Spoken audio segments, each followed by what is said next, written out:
Tatuś idzie dalej. Musisz iść. No. Poproszę. Dziękuję.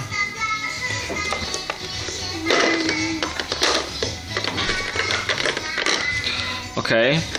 Teraz weź i oddaj mamie. Idź do mamy. Idź. Idź do mamy.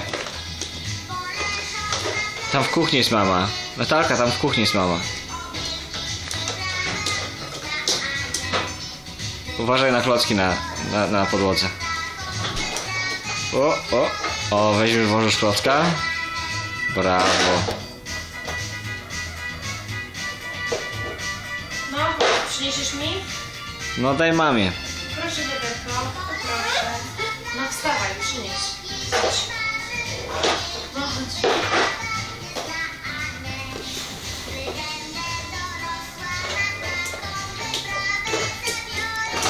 Poproszę. Brawo. Dziękuję. Dziękuję.